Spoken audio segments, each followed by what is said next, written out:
സന്തോഷ് നോക്കൂ, ആയുധങ്ങൾക്ക് മുന്നിൽ പോലും തോൽക്കാത്ത പോരാട്ട വീര്യത്തിന്റെ മറുപേരായിരുന്നു കൂത്തുപറമ്പ്. ആ കൂത്തുപറമ്പിലെ ജീവിക്കുന്ന രക്തസാക്ഷിയായിരുന്നു സഖാവ് പുഷ്പൻ. നോക്കൂ, ഏത് കാലഘട്ടത്തിലുള്ളവർക്കും പുഷ്പൻ എന്ന് പറയുന്നത് സ്വപരിചിതനായിരുന്നു. എല്ലാവർക്കും നേരത്തെ കുട്ടൻ സൂചിപ്പിച്ചതുപോലെ തന്നെ ഒരു തവണ പുഷ്പനുമായി സംസാരിച്ചിട്ടുള്ള ആർക്കും അദ്ദേഹത്തെ അടുത്തറിയാൻ കഴിയുന്ന ഒരു സ്വഭാവം രീതിയായിരുന്നു പുഷ്പൻ്റേത്. ഏത് കാലഘട്ടത്തിലുള്ളവർക്കും ഒരു ആവേശം തന്നെയായിരുന്നു അദ്ദേഹത്തിൻ്റെ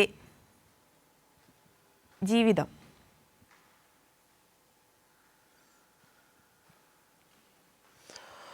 തീർച്ചയായും ആര്യ, സഖാവ് പുഷ്പൻ എന്ന് പറയുന്നത് പോരാളി എന്നുള്ള രീതിയിൽ അറിയപ്പെടുന്ന ഒരു വിപ്ലവകാരിയായിരുന്നു. ഏതായാലും കണ്ണൂരിൻ്റെ മണ്ണിലേക്ക്, പുഷ്പൻ്റെ നാട്ടിലേക്ക് ആ ചേതനയേറ്റ ശരീരം ഇന്ന് 8 മണിക്ക് വിലാപയാത്രയായി ഇവിടേക്ക് എത്തിക്കുകയാണ്. ഞാനുള്ളതിപ്പോൾ തലശ്ശേരി ടൗൺ ഹാളിലാണ്. ഈ ടൗൺ ഹാളിലാണ് പൊതുദർശനം ഒരുക്കിയിട്ടുള്ളത്. ഇതിനു മുൻപ് ഇവിടെ ഈ കോടിയേരിയുടെ പൊതുദർശന സമയത്ത് കോടിയേരിയെ കാണാനായി പുഷ്പൻ എത്തിയിട്ടുണ്ട്. അന്ന് വളരെ വൈകാരികമായിട്ടുള്ള ഒരു രംഗങ്ങൾക്കായിരുന്നു ഈ തലശ്ശേരി ടൗൺ ഹാൾ സാക്ഷ്യം വഹിച്ചത്. അതേ സ്ഥലത്തേക്കാണ് ഇന്ന് വീണ്ടും പുഷ്പൻ ചേതനയേറ്റ ശരീരമായി ഇവിടേക്ക് ഇന്ന് എത്തുന്നത് എന്നുള്ളതാണ്. നാടിൻ്റെ നാനാഭാഗങ്ങളിൽ നിന്നും 10,000-കണക്കിന് ആളുകൾ തലശ്ശേരിയിലേക്ക് ഒഴുകിയെത്തും എന്നുള്ള കാര്യത്തിൽ സംശയമില്ല. ഈ പൊതുദർശനത്തിന് ആവശ്യമായിട്ടുള്ള എല്ലാവർക്കും പുഷ്പനെ അവസാനമായി ഒരു നോക്ക് കാണാനും അന്ത്യാഭിവാദ്യം അർപ്പിക്കുന്നതിനാവശ്യമായിട്ടുള്ള എല്ലാ തരത്തിലുള്ള ക്രമീകരണങ്ങളും പാർട്ടി ഇവിടെ സജ്ജമാക്കിയിട്ടുണ്ട്.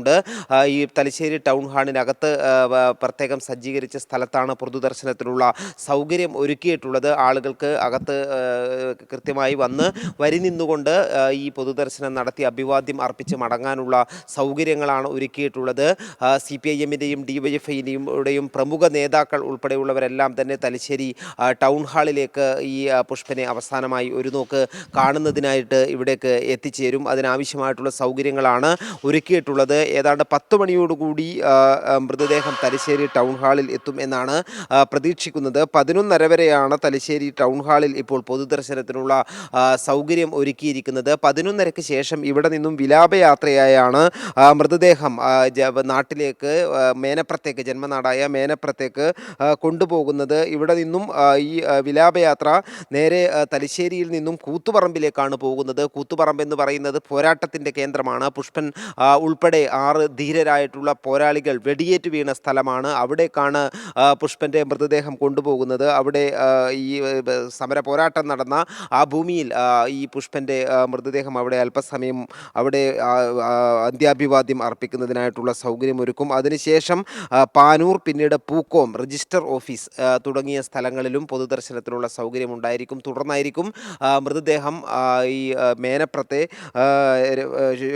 ചൊക്ലി രാമവിലാസം സ്കൂളിൽ പൊതുദർശനത്തിനായി എത്തിക്കുന്നത്. രാമവിലാസം സ്കൂളിൽ 4:30 വരെയാണ് നിലവിൽ പൊതുദർശനം നിശ്ചയിച്ചിരിക്കുന്നത്. ഈ രാമവിലാസം സ്കൂളിലേക്കായിരിക്കും CPIM-ൻ്റെ സംസ്ഥാന സെക്രട്ടറി MV ഗോവിന്ദൻ മാസ്റ്റർ ഉൾപ്പെടെയുള്ള നേതാക്കന്മാർ രാമവിലാസം സ്കൂളിലായിരിക്കും പൊതുദർശനത്തിന് പുഷ്പന് അവസാനമായി ഒരു നോക്ക് കാണാനും അന്ത്യാഭിവാദ്യം അർപ്പിക്കുന്നതിനുമായി എത്തിച്ചേരുന്നത്. 4:30-ക്ക് ശേഷം മേനപ്രത്തെ വീട്ടിലേക്ക് മൃതദേഹം കൊണ്ടുപോകും. അവിടെ നിന്നും വീടിന് സമീപം തന്നെ DYFI വാങ്ങിയ സ്ഥലത്ത് ആണ് ഈ പുഷ്പന് അന്ത്യവിശ്രമം ഒരുക്കുന്നത്.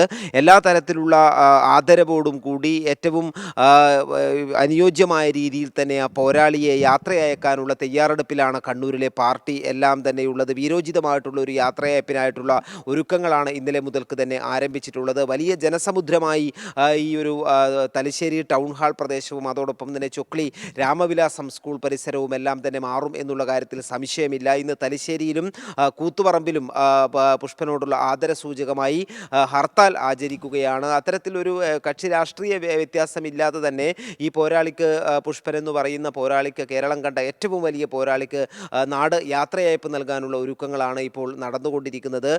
ഈ ഒരു തലശ്ശേരിയും അതോടൊപ്പം തന്നെ കൂത്തുപറമ്പും ഇവിടെയെല്ലാം തന്നെയും നിരവധി പുഷ്പൻ്റെ സുഹൃത്തുക്കൾ, അന്ന് കൂത്തുപറമ്പ് സമരത്തിന് മുൻനിരയിൽ നിന്ന് നയിച്ചിട്ടുള്ള DYFI-യുടെ പോരാളികൾ, അവരെല്ലാം ഈ ഒരു അന്ത്യാഭിവാദ്യം അർപ്പിക്കുന്നതിനായി ഇവിടേക്ക് എത്തിച്ചേരും. ഏതായാലും സഖാവ് പുഷ്പൻ എന്ന് പറയുന്നത് യുവജന പോരാളികളെ സംബന്ധിച്ചിടത്തോളം പോരാളികളുടെ പോരാളിയാണ്, വലിയ വിപ്ലവകാരിയാണ്. കഴിഞ്ഞ 3 പതിറ്റാണ്ട് കാലം ലോകം മുഴുവനുള്ള പോരാട്ടങ്ങൾക്ക്, കമ്മ്യൂണിസ്റ്റ് പോരാട്ടങ്ങൾക്ക് കരുത്തു പകർന്ന ഒരു വിപ്ലവകാരിയാണ് അദ്ദേഹം. ഒരു ഏറ്റവും അവസാന നിമിഷം വരെയും ഈ ഒരു നിശ്ചയദാർഢ്യവും ഒരു പോരാട്ട വീര്യവും പ്രകടിപ്പിച്ച ഒരു വിപ്ലവകാരി കൂടിയാണ് പുഷ്പൻ എന്ന് പറയുന്നത്. കാരണം കിടക്കയിൽ ഈ ഒരു കഴിഞ്ഞ 3 പതിറ്റാണ്ട് കാലമായി ഈ ഒരു ശയ്യാവലംബിയായി കിടക്കയിൽ കിടക്കുമ്പോഴും ആ പോരാട്ട വീര്യത്തിന് ഒട്ടും തന്നെ കുറവ് സംഭവിച്ചിരുന്നില്ല. അവിടെ എത്തുന്ന സഖാക്കന്മാരോട് ആവേശത്തോടു കൂടി സംസാരിക്കുകയും ദൈനംദിന രാഷ്ട്രീയ കാര്യങ്ങളിലെല്ലാം തന്നെയും കൃത്യമായിട്ടുള്ള ആഴത്തിലുള്ള അറിവ് നേടുകയും അത്തരത്തിലൊരു ദൈനംദിന രാഷ്ട്രീയ കാര്യങ്ങളിൽ പോലും നല്ല ആഴത്തിലുള്ള അറിവുണ്ടായിരുന്നു. മാത്രമല്ല മേനപ്രത്തെ വീട്ടിലേക്ക് അനുനിമിഷമെന്നോണം നാടിൻ്റെ നാനാഭാഗങ്ങളിൽ നിന്നും പുഷ്പനെ സ്നേഹിക്കുന്നവർ എത്തിക്കൊണ്ടിരുന്ന ഒരു സ്ഥലമാണ്. ഒരു ദിവസം പോലും ഒരുപക്ഷെ അവിടേക്ക് ആളുകൾ ഒഴിഞ്ഞ ഒരു സമയമുണ്ടായിരുന്നില്ല എന്നുള്ളത് തന്നെ പറയാം. പ്രധാനപ്പെട്ട നേതാക്കന്മാർ, കമ്മ്യൂണിസ്റ്റ് പാർട്ടിയുടെ പ്രധാനപ്പെട്ട നേതാക്കന്മാർ രാജ്യത്തിന് പുറത്തു നിന്ന് പോലും പുഷ്പന് അഭിവാദ്യം അർപ്പിക്കുന്നതിനായി എത്തിക്കൊണ്ടിരുന്ന ഒരു സ്ഥലമാണ് മേനപ്രത്തെ വീട് എന്ന് പറയുന്നത്. ഏതായാലും കണ്ണൂരിലെ ഒരു വിപ്ലവ വീര്യം തന്നെയായിരുന്നു പുഷ്പൻ എന്ന് പറയുന്നത്. ഇന്ന് ഈ കണ്ണൂരിലേക്ക് വിലാപയാത്രയായി പുഷ്പൻ്റെ മൃതദേഹം എത്തുമ്പോൾ അത് ഒരു വലിയ പാർട്ടി പ്രവർത്തകർക്ക് വലിയ സങ്കടവും ദുഃഖവും എല്ലാം തന്നെ ഉണ്ടെങ്കിൽ കൂടിയും ആ ഒരു പോരാട്ട വീര്യം എന്ന് പറയുന്നത് അദ്ദേഹത്തിൻ്റെ ജ്വലിക്കുന്ന ഒരു ഓർമ്മകളും മാത്രമല്ല തുടർന്ന് അങ്ങോട്ടുള്ള പോരാട്ടങ്ങൾക്ക് കൂടി കരുത്തു പകരുന്ന തരത്തിൽ തന്നെയാണ് പുഷ്പൻ്റെ ഓർമ്മകൾ ഉള്ളത്. അതുകൊണ്ട് തന്നെ ഒരു വീരോചിതമായിട്ടുള്ള യാത്രയയപ്പ് ആ വിപ്ലവകാരിക്ക് നൽകാനാണ് കണ്ണൂർ തയ്യാറെടുക്കുന്നത്. ആര്യ.